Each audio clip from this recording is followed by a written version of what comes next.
মানবদেহে বঙ্গভ্যাক্সের পরীক্ষামূলক প্রয়োগের আবেদন অনুমোদন পেলে 10 দিনের মধ্যে ট্রায়াল শুরু। মুক্তিযুদ্ধের চেতনায় চলচ্চিত্র নির্মাণের আহ্বান প্রধানমন্ত্রীর, বন্ধ সিনেমা হল চালু করার আশ্বাস। রাজধানীর কাকরাইলে চাঞ্চল্যকর মা ছেলে হত্যা মামলায় 3 জনের মৃত্যুদণ্ড, রায়ে বাদীপক্ষের সন্তোষ। সিলেটের এমসি কলেজ ছাত্রাবাসে গৃহবধূ ধর্ষণের বিচার শুরু, 24 জানুয়ারি সাক্ষ্য গ্রহণ। জঙ্গিবাদের শেকড় উপড়ে ফেলার ঘোষণা আইজিপি, নিশ্চিহ্ন না হওয়া পর্যন্ত সতর্ক থাকার আহ্বান।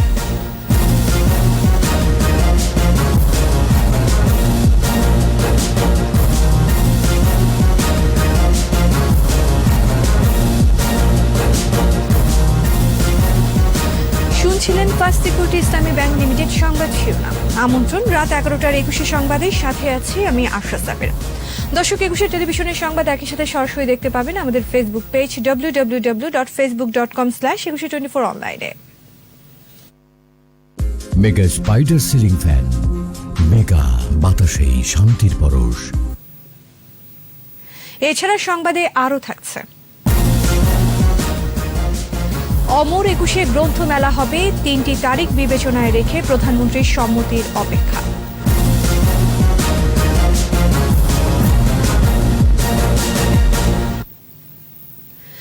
করোনা ভাইরাসের টিকা বঙ্গভ্যাক্স মানবদেহে পরীক্ষামূলক প্রয়োগের জন্য বাংলাদেশ চিকিৎসা গবেষণা পরিষদ BMRCতে আবেদন করেছে গ্লোব বায়োটেক। অনুমোদন পেলে 7 থেকে 10 দিনের মধ্যে ট্রায়াল শুরুর আশা করছে প্রতিষ্ঠানটি। নন কোভিড সুস্থ মানুষের ওপর টিকাটির প্রয়োগ করা হবে। বিস্তারিত জানাচ্ছেন স্মৃতি মণ্ডল।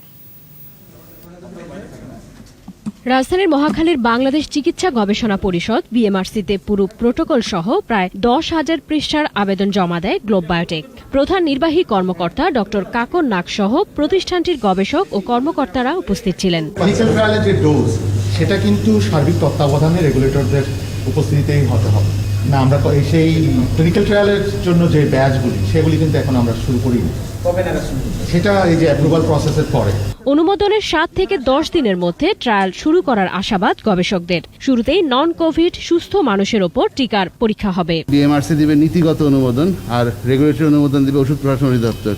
যদি অনুমোদন পেয়ে যাই, আমাদের যে প্রস্তুতি আছে, যে চূড়ান্ত অনুমোদন পাওয়ার পর আমরা আশা করছি সর্বোচ্চ 7 থেকে 10 দিনের মধ্যে ক্লিনিক্যাল ট্রায়ালে কাজ শুরু করতে পারবো। যাদের SARS-CoV-2 ভ্যাকসিন ভাইরাসটি PCR নেগেটিভ থাকবে, যাদের বিভিন্ন কোমরবিডিটি থাকবে না, 18 বছরের উপরে সুস্থ বাংলাদেশের নাগরিক যারা প্রেগনেন্ট নন, তাদের উপর আমরা কাজটি করব। গ্লোব বায়োটেকের হয়ে ক্লিনিক্যাল ট্রায়ালের কাজটি করবে সিআরও লিমিটেড নামের একটি কোম্পানি। সরকারি একটি হাসপাতালের একটি ইউনিটে ট্রায়াল শুরুর পরিকল্পনা আছে। যে কেউ হতে পারবেন, যে কেউ আগ্রহ ব্যক্ত করতে পারবেন এবং তারপর তারা যদি ইনক্লুশন ক্রাইটেরিয়া ফুলফিল করেন তারা নিশ্চয়ই আসতে পারবেন। এর আগে গত বছরের 28 ডিসেম্বর পরীক্ষামূলক প্রয়োগের জন্য করোনা ভাইরাসের টিকা বঙ্গভ্যাক্স উৎপাদনের অনুমতি দেওয়া হয় গ্লোব বায়োটেক লিমিটেডকে। স্মৃতি মণ্ডল, 21 টেলিভিশন, ঢাকা। কোভিড-19-এ দৈনিক সংক্রমণ হার আরও কমেছে। একদিনে শনাক্ত 4.23%। 24 ঘন্টায় মারা গেছে 23 জন। মৃতের সংখ্যা বেড়ে 7,906। স্বাস্থ্য অধিদপ্তরের তথ্য অনুযায়ী 317তম দিনে দেশের 199টি ল্যাবে করোনা পরীক্ষা হয়েছে 13,446 জনের। আর পরীক্ষায় শনাক্ত 569 জন। শনাক্তের সংখ্যা বেড়ে 5,27,632 জন। নতুন 681 জন সহ সুস্থ হয়েছেন 4,72,437 জন। করোনায় এ পর্যন্ত মৃত্যু হার 1.50%, সুস্থতার হার 89.54% ও শনাক্ত হার 15.26%। মুক্তিযুদ্ধের চেতনায় চলচ্চিত্র নির্মাণের আহ্বান জানিয়েছেন প্রধানমন্ত্রী শেখ হাসিনা। জাতীয় চলচ্চিত্র পুরস্কার 2019 প্রদান অনুষ্ঠানে তিনি বলেন, চলচ্চিত্র বিনোদনের অন্যতম মাধ্যম, তাই দেশের সিনেমা শিল্পের উন্নয়নে কাজ করছে সরকার। বাংলাদেশের সিনেমাকে আন্তর্জাতিক পর্যায়ে নিয়ে যেতে পদক্ষেপ নেওয়া হয়েছে বলেও এই সময় জানান প্রধানমন্ত্রী। প্রণব চক্রবর্তীর রিপোর্ট। পুরস্কার 2019 বিতরণে রূপালী পর্দার সবচেয়ে বড় আয়োজন জাতীয় চলচ্চিত্র পুরস্কার প্রদান অনুষ্ঠান। বঙ্গবন্ধুর হাত দিয়ে যাত্রা শুরু হওয়া এই চলচ্চিত্র শিল্প করোনা সংক্রমণকে বিবেচনায় নিয়ে স্বাস্থ্যবিধি মেনে আয়োজন করা হয় জাতীয় চলচ্চিত্র পুরস্কার 2019-এর। পোশাক ও সাজসজ্জা। বঙ্গবন্ধু আন্তর্জাতিক সম্মেলন কেন্দ্রের এই অনুষ্ঠানে গণভবন থেকে ভার্চুয়াল প্ল্যাটফর্মে যুক্ত হন প্রধানমন্ত্রী শেখ হাসিনা। বলবো যে আরো এই শিল্পটাকে সহযোগিতা করা দরকার।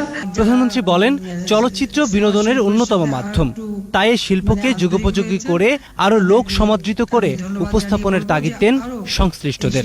আমাদের দেশের সাধারণ মানুষের বিনোদনের একমাত্র জায়গা হচ্ছে এই চলচ্চিত্র, কিন্তু সেই জিনিসটাই এখন আস্তে আস্তে আমি বলবো শেষ হয়ে যাচ্ছে।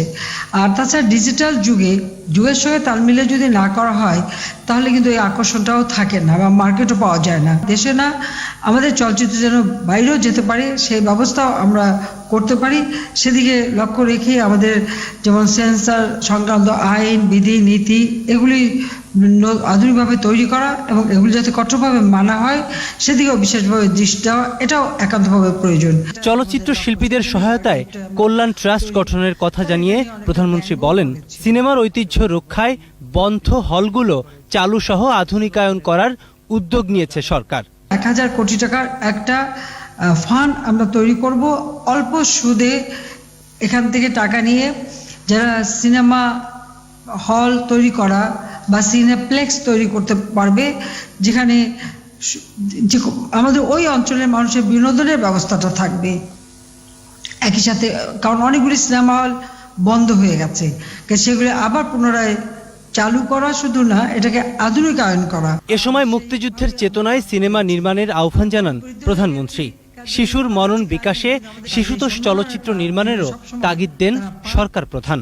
টেলিভিশনের যুগ আসার পরে সিনেমা শিল্পটা একটু থমকে গেছে, কিন্তু এখন কিন্তু আবার সিনেমার যুগটা ফিরে এসেছে। আপনারা জানেন যে শুধু আমাদের দেশে না, পৃথিবীর অন্য দেশেও সিনেমা, এখন মানুষ কিন্তু সবাই সিনেমা দেখে। আমাদের মুক্তিযুদ্ধের ইতিহাসটা কিন্তু 15ই আগস্ট জাতির পিতা হত্যার পর বিকৃত করা হয়েছে, কাজে এই ইতিহাসটা যাতে সবাই জানে।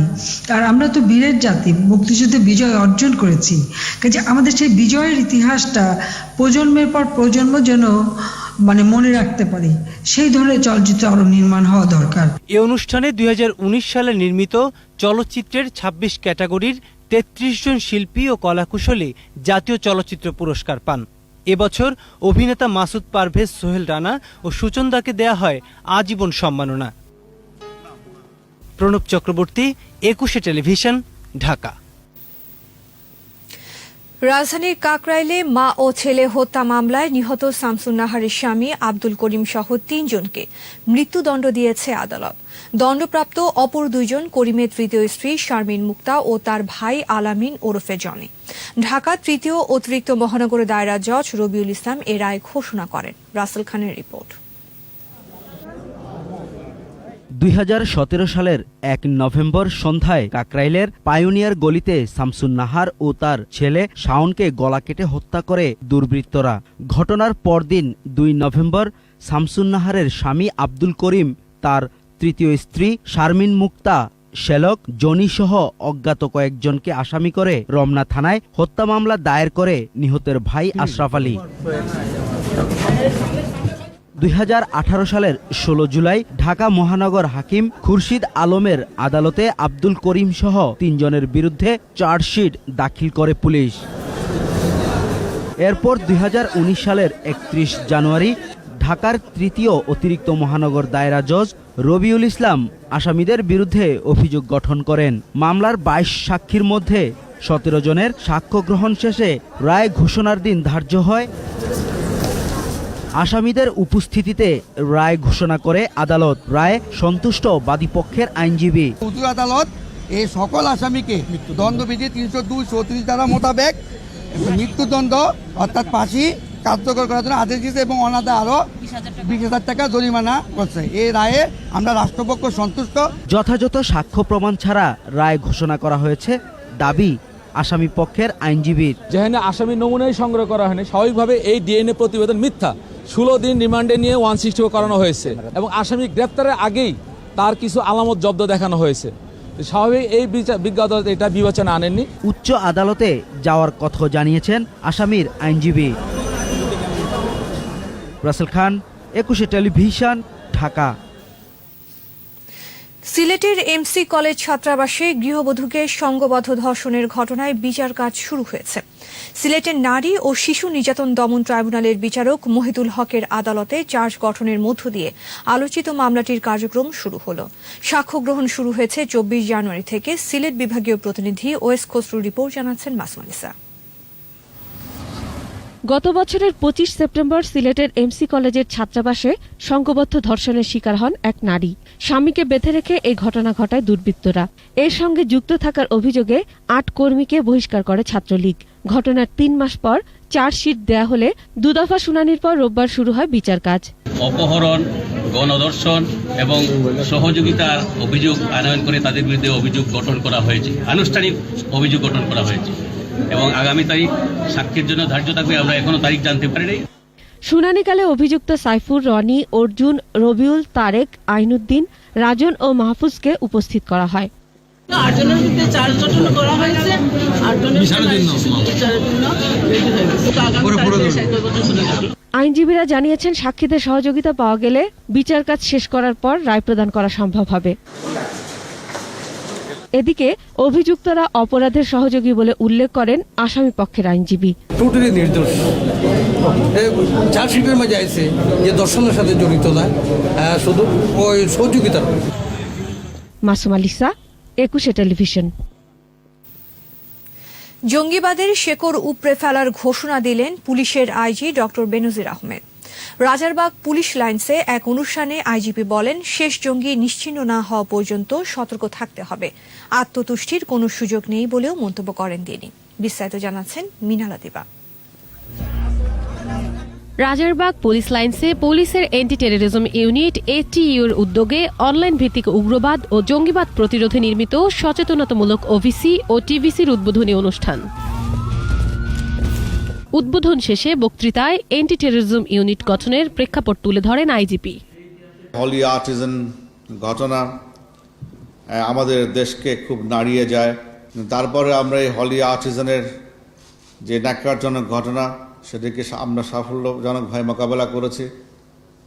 পাশাপাশি যে নেটওয়ার্কটি এটার জন্য রেসপন্সিবল ছিল, তাদেরকে আমরা অতি অল্প সময়ের মধ্যে ডিসম্যান্টেল করেছি। পুলিশের আইজি বলেন, শান্তির ধর্ম ইসলামকে বিতর্কিত করছে বিপদগামীরা, তবে তাদের শেষ রক্ষা হবে না বলেও মন্তব্য করেন তিনি। আমাদের লক্ষ্য যাতে করে এই বাংলাদেশে জঙ্গিবাদের শকুন কোনো ক্রমেই থাবা বিস্তার না করতে পারে। আমরা আমাদের দেশ থেকে জঙ্গিবাদের শেষ শিকড় বাকড়টিও টেনে উপড়ে ফেলতে চাই। শুধু সামাজিক যোগাযোগ মাধ্যম নয়, মূলধারার গণমাধ্যমেও জঙ্গিবাদের বিরুদ্ধে প্রচার দরকার বলেও জানান পুলিশ প্রধান। মিনালা দিবা, 21 টেলিভিশন, ঢাকা।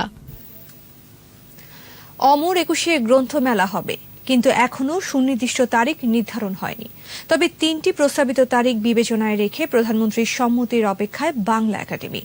মেলা আয়োজনে বিশেষ বৈঠক শেষে এসব তথ্য জানায় একাডেমি। তবে মাসের মধ্যেই মেলা আয়োজনের দাবি জানিয়েছেন প্রকাশকরা। আদিত্য মামুনের রিপোর্ট। করোনা মহামারীতে অমর 21 গ্রন্থমেলা হবে কি হবে না, এ নিয়ে এতদিন সিদ্ধান্তহীনতায় ছিল বাংলা একাডেমি। মেলা আয়োজন নিয়ে আবারও সংস্কৃতি মন্ত্রণালয় ও প্রকাশকদের সাথে বৈঠকে বসে বাংলা একাডেমি। বৈঠক শেষে সংবাদ সম্মেলনে সংস্কৃতি প্রতিমন্ত্রী জানান, ভার্চুয়ালি নয়, সরাসরি মেলা আয়োজন করা হবে। এজন্য 3টি তারিখ বিবেচনায় রাখা হয়েছে বলেও জানান তিনি। এখন আমরা 3টা সম্ভাব্য তারিখ সহ একটা ওপেন প্রস্তাব পাঠাবো আমাদের প্রধানমন্ত্রীর কাছে। তারিখ 3টি হলো, যেটি 20 ফেব্রুয়ারি, 27 মার্চ এবং 17 মার্চ আমরা শুরু করতে পারি কিনা। প্রধানমন্ত্রীর অনুমোদন শেষে প্রকাশকদের জন্য অবকাঠামোগত ব্যবস্থা নিশ্চিত করা সহ সব ব্যবস্থা নেওয়া হবে। মেলা দেরিতে হলেও প্রকাশকদের মধ্যে ঐক্যমত আছে বলে জানান বাংলা একাডেমির মহাপরিচালক। আমরা বিশেষ ব্যবস্থাপনায় চেষ্টা করব 21 চেতনাকে ধরে 20 তারিখে মেলাটা শুরু করার জন্য। সবকিছুই নির্ভর করবে পারস্পরিক সমঝোতার উপরে। প্রকাশকরা অবশ্যই চাইবেন ঝড় বৃষ্টিকে এড়িয়ে যাতে এপ্রিল মাসের আগেই মেলাটি সম্পন্ন করা যায়, আমরাও তাই চাইব। তবে করোনা পরিস্থিতি বিবেচনায় নিয়ে সিদ্ধান্ত নেওয়া হবে। আমরা প্রাথমিক প্রস্তুতি নিয়ে রেখেছি, আমরা হয়তো সম্ভব হবে। প্রকাশকরা ফেব্রুয়ারির শেষে কিংবা মার্চের শুরুতে মেলা আয়োজন করার পক্ষে। যে তারিখে নির্ধারণ করা হোক না কেন, বাংলা একাডেমিকে সহায়তা করার কথাও জানান তারা। মাননীয় প্রধানমন্ত্রীর কাছে আমরা আবেদন জানাচ্ছি যেন 21 এই মেলাটি কোনো অবস্থাতেই যেন মার্চের পরে না যায়। সুতরাং সেই তারিখগুলোর উপরে বিবেচনা করেই বইমেলাটি যেন আয়োজন করা হয়। এদিকে ঝুঁকি নিয়ে মেলা আয়োজন করার পক্ষে নন কবি লেখকরা। জীবন সংকটের চেয়ে ব্যবসার সংকট যদি গুরুত্বপূর্ণ হয়ে যায়, তাহলে কিন্তু সেখানে বিপর্যয় অনিবার্য হয়ে যায়। তবে সবার আশা দূর হোক মহামারীকাল, আবারও মেলা প্রাঙ্গণ লেখক পাঠকের মিলন মেলায় জমে উঠুক। আদিত্য মামুন, 21 টেলিভিশন, ঢাকা। নিচ্ছি প্রিমিয়ার ব্যাংক লিমিটেড সংবাদ বিরতি। নো মাস্ক নো সার্ভিস বিধি মেনে চলুন, সুস্থ থাকুন। যখন ফিরছি তখন অন্যান্য খবরের সঙ্গে আরও থাকবে। ধর্ষণ মামলায় মেডিকেল রিপোর্টের ব্যাখ্যা দিতে ব্রাহ্মণবাড়িয়ার সিভিল সার্জন ও পুলিশ সুপারকে তলব। পৌরসভা ও সিটি কর্পোরেশনের ক্ষমতা বাড়ানোর তাগিদ মেয়রদের। স্থানীয় সরকারের বিভিন্ন স্তরে আয় বাড়ানোর পরামর্শ। আবারও আমন্ত্রণ রাত 11টার 21 সংবাদে। একটি ধর্ষণ মামলায় আসামির বয়স ও মেডিকেল রিপোর্ট বিষয়ে ব্যাখ্যা দিতে ব্রাহ্মণবাড়িয়ার সিভিল সার্জন সহ 10 ডাক্তার ও পুলিশ সুপার সহ 3 জনকে তলব করেছে হাইকোর্ট। আগামী 18 ফেব্রুয়ারি হাজির হয়ে এ বিষয়ে ব্যাখ্যা দেওয়ার নির্দেশ দেন আদালত। বিচারপতি শেখ মোহাম্মদ জাকির হোসেন ও বিচারপতি KM জাহিদ সারোয়ারের বেঞ্চ স্বপ্রণোদিত হয়ে রুলসহ মামলার কার্যক্রম 3 মাসের জন্য স্থগিত করেন। বিস্তারিত শাকের আরজুর রিপোর্টে। ব্রাহ্মণবাড়িয়ার নাসিরনগরে 7 বছরের শিশুকে ধর্ষণের অভিযোগে হাইকোর্টে আগাম জামিন নিতে আসে 15 বছরের মিরাজ। জামিন আবেদনে বয়স দেখানো হয় 11 বছর। সন্দেহ হলে হাইকোর্ট মামলার নথি তলব করেন। নথিতে দেখা যায় প্রথম মেডিকেল রিপোর্টে ধর্ষণ হয়নি উল্লেখ থাকলেও দ্বিতীয় রিপোর্টে ধর্ষণ হয়েছে বলে উল্লেখ করা হয়, যেখানে ভিকটিম সেই শিশু 72 ঘন্টা ধরে ডাক্তারের কাস্টডিতে ছিল। উইদিন 72 আওয়ার্সের ভিতরে তাকে ধর্ষণ করা হয়েছে সেই আলামত পাওয়া গেছে মর্মে উল্লেখ করে, এবং যে সময় এই 72 ঘন্টার উল্লেখ করা হয়েছে সেই 72 ঘন্টা সময়ের ভিতরে সে ডাক্তারের কাস্টডিতেই ছিল। শুনানি শেষে আদালত মামলা কার্যক্রম 3 মাসের জন্য স্থগিত করে জেলা সিভিল সার্জন সহ 10 জন ডাক্তারকে আগামী 1 ফেব্রুয়ারি হাজির হয়ে ব্যাখ্যা দেওয়ার নির্দেশ দেন। একই সঙ্গে পুলিশ সুপার সহ 3 জনকেও একই তারিখে তলব করেন হাইকোর্ট। সিভিল সার্জন সহ মোট 10 জন ডাক্তারকে তাদের স্ব বক্তব্য মামলা আদালতে হাজির হয়ে পেশ করার জন্য নির্দেশ প্রদান করে। পুলিশের আইজিকে 3 সদস্যের কমিটি গঠন করে সংশ্লিষ্ট তদন্ত কর্মকর্তা সহ জড়িতদের গাফিলতি আছে কিনা তা 1 মাসের মধ্যে ব্যাখ্যা দেওয়ারও নির্দেশ দেন। পাশাপাশি 3 সদস্যের কমিটি গঠন করে ব্রাহ্মণবাড়িয়ার ডাক্তারদের বিষয়ে তদন্ত করতে স্বাস্থ্য সচিবকে নির্দেশ দেওয়া হয়েছে। ঊর্ধ্বতন 3 জন পুলিশ অফিসার দ্বারা একটা বোর্ড গঠন করে এই মামলার তদন্ত কার্যক্রমে কারো কোনো গাফিলতি আছে কিনা সেই মর্মে 1 মাসের ভিতরে একটা আইজিপি বরাবর একটা রিপোর্ট দাখিলের আদেশ প্রদান করে। আসামি ও পরিবারকে হয়রানি না করার নির্দেশ দেন হাইকোর্ট। হাইকোর্ট স্বপ্রণোদিত হয়ে মামলা কেন বাতিল করা হবে না জানতে চেয়ে রুল জারি করেন। শাকের আরজু, 21 টেলিভিশন, ঢাকা। জনগণের কাছে ভোট না চেয়ে সরকারের অন্ধ সমালোচনা ও মিথ্যাচারকে ব্রত হিসেবে নিয়েছে বিএনপি, যা প্রকারান্তরে তাদের রাজনৈতিক অস্তিত্বকে দুর্বল করে তুলেছে বলে মন্তব্য করেছেন আওয়ামী লীগ সাধারণ সম্পাদক ওবায়দুল কাদের। নিজ বাসায় নিয়মিত ব্রিফিংয়ে এসব কথা বলেন তিনি। নির্বাচন নিয়ে যারা কথায় কথায় হতাশা প্রকাশ করেন, গতকালের নির্বাচনে জনগণ তাদের উদ্দেশ্যমূলক অপপ্রচারের জবাব দিয়েছে। বিএনপি নেতারা মাঠে না গিয়ে ঘরে বসে শীত উদযাপন করেছে। কর্মীরা ভোট দিতে চাইলেও মাঝ দুপুরে ভোট বর্জনের সংস্কৃতি তাদের এখনও তাড়া করে। আসলে নেতৃত্বের দুর্বলতা আর অস্বচ্ছ রাজনীতি বিএনপিকে ভোটের রাজনীতিতে দিন দিন পিছিয়ে দিচ্ছে। নির্বাচনে ভোট ডাকাতি করে ক্ষমতাসীনরা পৌরসভা দখল করেছে বলে অভিযোগ করেছেন বিএনপির মহাসচিব মির্জা ফখরুল ইসলাম আলমগীর। স্বাধীনতার সুবর্ণ জয়ন্তী উদযাপন উপলক্ষে ঢাকা বিভাগীয় সমন্বয় কমিটির সভায় মির্জা ফখরুল বলেন, পৌরসভা নির্বাচনে বেশিরভাগ ক্ষেত্রে দখল করে নিয়ে গেছে। রাষ্ট্রযন্ত্র ব্যবহার করে ক্ষমতায় টিকে থাকতে একদলীয় শাসন ব্যবস্থা কায়েম করছে। দেশে এখন রাজনৈতিক এবং অর্থনৈতিক সংকট চলছে বলে অভিযোগ করেন মির্জা ফখরুল। এ সময় দলের সিনিয়র নেতারাও উপস্থিত ছিলেন। আমাদের ন্যূনতম যে অধিকার, সংবিধান সম্মত যে অধিকার, সেই অধিকার থেকে আমাদেরকে বঞ্চিত করা হয়েছে। আমাদের ভোটের অধিকার থেকে আমাদেরকে বঞ্চিত করা হয়েছে।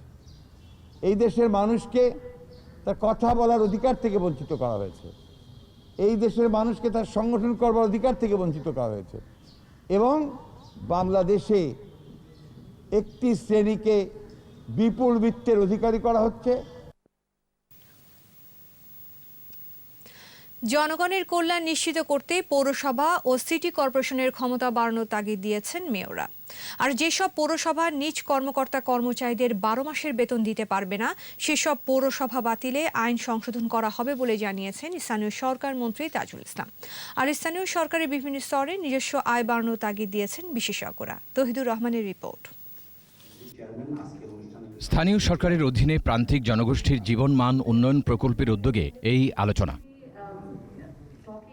জনগণের সেবা নিশ্চিত করতে পৌরসভা ও সিটি কর্পোরেশনের ক্ষমতা বাড়ানোর তাগিদ দেন বক্তারা। বলেন, গ্রামীণ জনগোষ্ঠীর নগরমুখী ঢল ঠেকাতে না পারলে শহর একসময় বসবাসের অযোগ্য হয়ে যাবে। মানুষের যে চাহিদা, আপনার রাস্তা, ড্রেন, পানি এগুলি যদি সঠিকভাবে দিতে না পারে, তাহলে কিন্তু একটা মেয়রের অস্তিত্ব টিকে থাকা দুষ্কর হয়ে যায়। সিটি কর্পোরেশন যেগুলো জনবান্ধব উন্নয়নমূলক এবং প্রজেক্ট, সেগুলো যদি দ্রুত করা হয়, তাহলে সিটি কর্পোরেশনকে হয়তো সেন্ট্রাল গভর্নমেন্টে আর টাকাও দিতে হবে না। পিপিআরসির চেয়ারম্যান ডক্টর হোসেন জিল্লুর রহমান পৌরসভা ও সিটি কর্পোরেশনকে এগিয়ে নিতে নানা পরামর্শ দেন।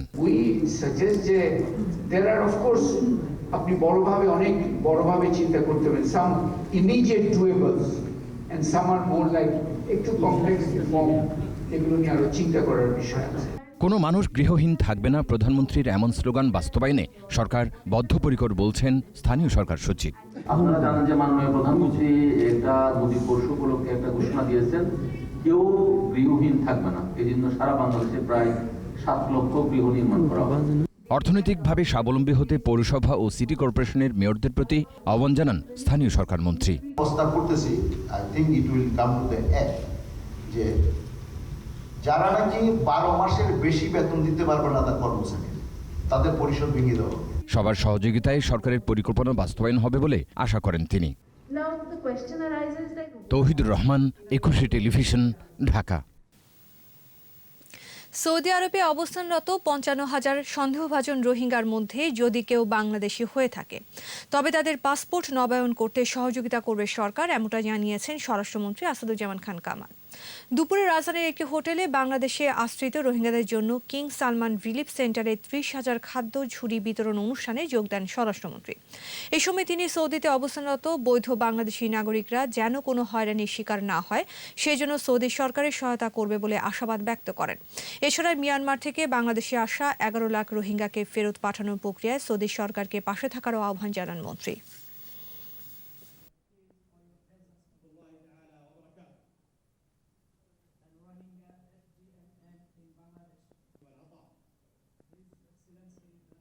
বাংলাদেশি নাগরিক যদি ওখানে রোহিঙ্গা হিসাবে যেয়ে থাকে, অবশ্যই তাকে আমরা বাংলাদেশি পাসপোর্ট না থাকে আমরা দেব। এবং রোহিঙ্গা যারা নাকি বাংলাদেশের পরিচয়ে গিয়েছে, বাংলাদেশি পাসপোর্ট নিয়ে গিয়েছে, তারা যদি আবেদন করে রিনিউ করার জন্য অবশ্যই আমরা দেব।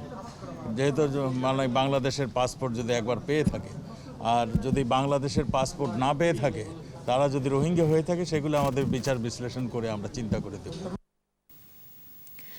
মিয়ানমারের সাথে বাংলাদেশের বন্ধুত্বপূর্ণ সম্পর্ক রয়েছে উল্লেখ করে এই মুহূর্তে সীমান্ত এলাকায় কোনো শঙ্কাজনক পরিস্থিতি নেই বলে মন্তব্য করেছেন সেনাবাহিনীর প্রধান জেনারেল আজিজ আহমেদ।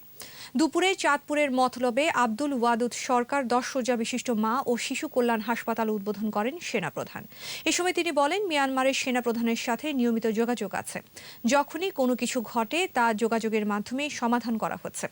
রোহিঙ্গা ইস্যুতে সেনাপ্রধান বলেন, বিষয়টি রাজনৈতিক, এই বিষয়ে সরকার দক্ষতার সাথে কাজ করছে।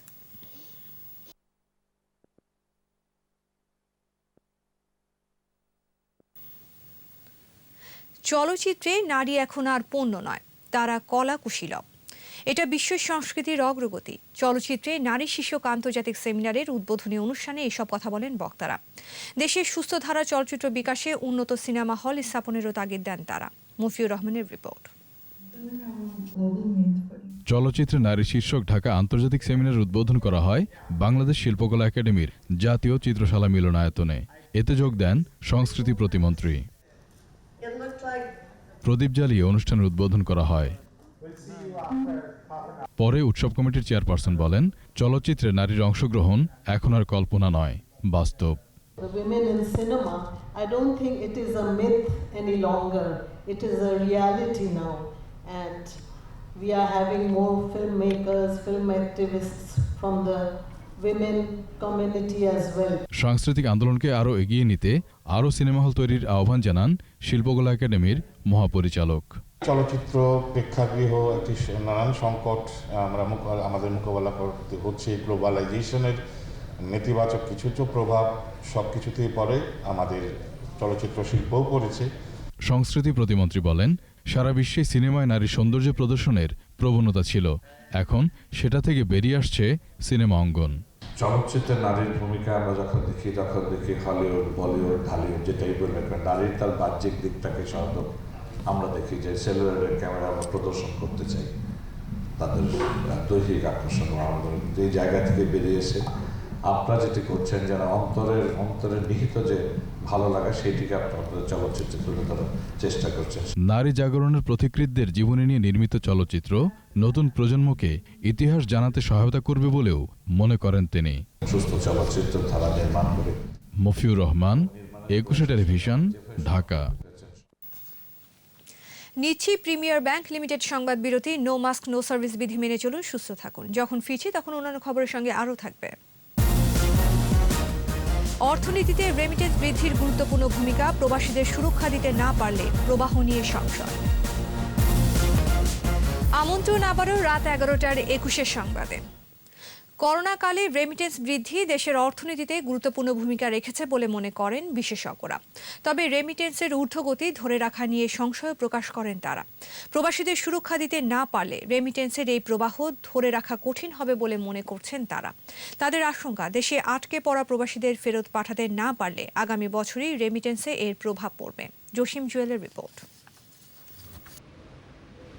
করোনা মহামারীর ধাক্কায় টালমাটাল বিশ্ব অর্থনীতি। তখন করোনার মধ্যেও গত অর্থ বছরে রেকর্ড পরিমাণ রেমিটেন্স পাঠিয়েছে প্রবাসীরা। মহামারীকালেও দেশের অর্থনীতিতে বিরূপ প্রভাব পড়েনি। মহামারীর মধ্যেও রেমিটেন্সের এই ঊর্ধ্বগতি কেন, এ বিষয়ে নাগরিক প্ল্যাটফর্মের ভার্চুয়াল আলোচনায় বক্তারা বলেন, করোনার মধ্যেও রেমিটেন্স প্রবাহ ধরে রাখা অবশ্যই ভালো খবর, তবে তা কতটা স্থায়ী হবে সেটাই শঙ্কার। আমরা এই 2% দিয়েও কিন্তু এই রেমিটেন্সের কন্টিনিউশন আমরা করতে পারবো না যদি এটার একটা বিকল্প পরিকল্পনা যদি আমরা তাদেরকে ওখানে রাখবার ব্যবস্থাটা ভালোভাবে করতে না পারি। আমাদের কখনোই ভাবা উচিত নয় রেমিটেন্সের ঊর্ধ্বগতি মানে অভিবাসী ভালো আছেন। আপনার কোম্পানিগুলোর মধ্যে এক ধরনের কম্পিটিশন সৃষ্টি হয়েছে, কে কত বেশি বেতন দিয়ে কর্মীদের নিতে পারবে, যার কারণে কর্মীরা এখন অধিক হারে বেতন পাচ্ছে। করোনা পরবর্তী শ্রমবাজার ধরে রাখতে স্বাস্থ্য খাতে কর্মী পাঠানোর দিকে নজর দেওয়ার আহ্বান জানান বক্তারা। একই সঙ্গে আটকে পড়া প্রবাসীদের সেদেশে ফেরত পাঠাতে সরকারকে উদ্যোগ নেওয়ার আহ্বান জানান তারা। রেমিটেন্স প্রবাহটাকে ধরে রাখবার জন্য করোনার টিকা প্রদান করা দরকার, সেটি হচ্ছে অভিবাসী কর্মী ইচ্ছুক কর্মীদেরকে। Migration in remittances coming into the country, what real policy gain have we made? One is that you in fact go for a sectoral devaluation.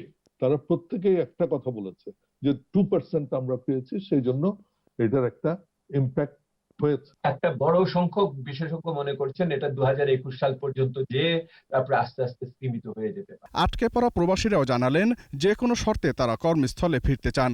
সরকারের 2% প্রণোদনা প্রদান করারও সাধুবাদ জানান প্রবাসীরা। কূটনীতিক প্রচেষ্টা করে আমাদেরকে যেন নিয়ে যায়। তারা আমরা আটকে পড়ছি, আমাদের বিষয়টা আপনারা একটু বিনয়ের সাথে একটু দেখেন। প্রবাসীদের সহায়তার ক্ষেত্রে প্রবাসী ব্যাংকের সক্ষমতা আরও বাড়ানোর তাগিদ দেন আলোচকরা। আমি মনে করি জসিম জুয়েল, 21 টেলিভিশন, ঢাকা। এবার সোশ্যাল ইসলামী ব্যাংক লিমিটেড বাণিজ্য সংবাদ।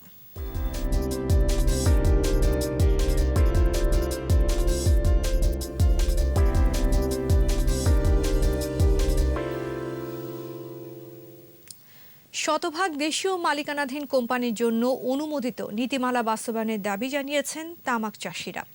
রংপুর প্রেস ক্লাবের সামনে আয়োজিত মানববন্ধনে বক্তারা এ দাবি জানান। এ সময় তারা জানান, বিদেশি মালিকানাধীন কোম্পানি নিম্নমানের সিগারেট উৎপাদন করে বাজার দখল করে নিয়েছে। সেখানে তাদের সাথে প্রতিযোগিতা করে দেশীয় মালিকানাধীন কোম্পানিগুলো পেরে উঠছে না। বর্তমানে 30টির মধ্যে 25টি কারখানা কোনো মতে চলছে বলে জানান। এই অবস্থায় 2018 সালের এই সংক্রান্ত নীতিমালা বাস্তবায়নের তাগিদ দেন তারা।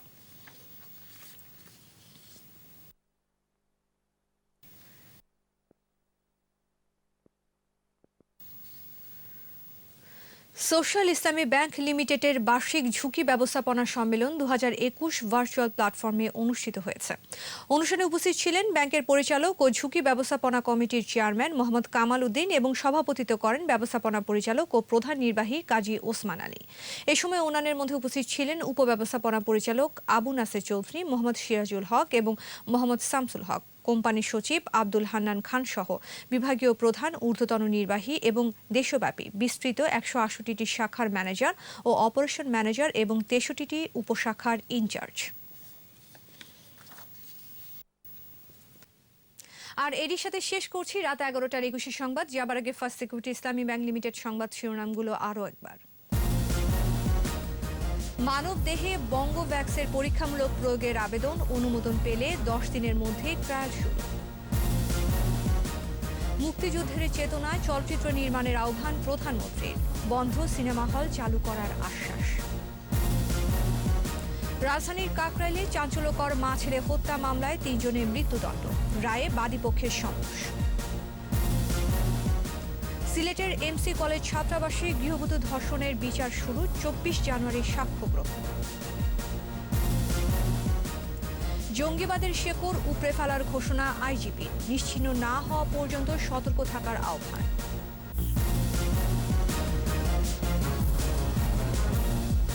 সর্বশেষ খবর জানতে ডায়াল করুন 2021 নম্বরে আর ভিজিট করুন 21-tv.com এই ওয়েবসাইটে। এছাড়া ফেসবুকে লগ ইন করতে পারেন facebook.com/2124 অনলাইনে। পরের সংবাদ রাত 1টায় দেখার আমন্ত্রণ রইল। স্বাস্থ্যবিধি মেনে চলুন, সুস্থ থাকুন, ধন্যবাদ।